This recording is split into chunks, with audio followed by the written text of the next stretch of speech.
در بین جامعه یکم کانال میتی موقع خش دارد در بین تمام کارمندان و وسایل تحقیقی ما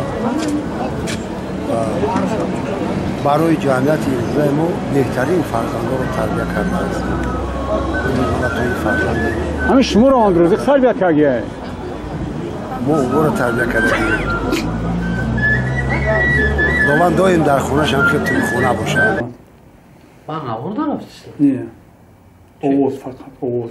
فقط صدام. واقعا هم باعث تأسف و دست بر سرزنی هست که این خبر شوم به گوش ما رسید که زبیدالله قادر استاد کسب خود یکی از زنده دلترین کارمندان تلویزیون تاجیکستان، یکی از شوخ طبیعت ترین انسان و ظریف ترین نفری که پیوسته در لبانش تبسم گل میکرد و همه را میخندانید و با این دل زنده بر اثر سکته دل دیروز در ولایت ختلان بندگی را ختم کرده است. جایش جنت باشد. راستی گپ هیچ باور نکردنی است که ما این گونه انسان شریف و این گونه انسان زندگی را از دست دادیم.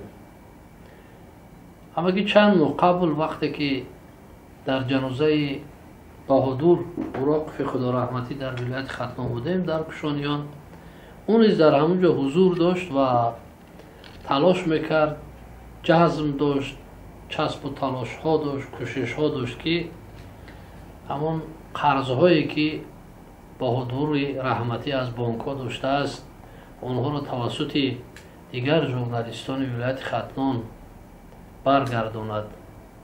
یک انسانی بود که فکر میکنم دلش به همه میسوخت و اما پنهانی میسوخته است. هیچ باور نمیکنم که او بر اثر سکته دل فوتیده باشد. خدا رحمت کند، جاش جنت باشد. نوارهای گرفته او از میدانهای جنگ شهروندی، برگردانی گریزه ها، پیشواز گریزه ها و اون میدانداری هایی که بود و یگان نفر حتی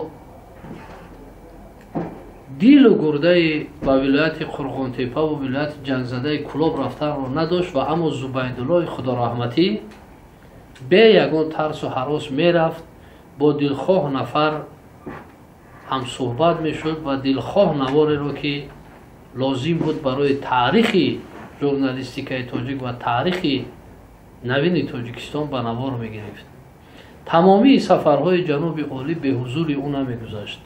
تمامی آبادکاری ها، شاهکاری ها، شاهراه ها، سیل ها، آفت های طبیعی، کاتاکلیزم های طبیعی همه زیر نوار دوربین او ثبت شده است.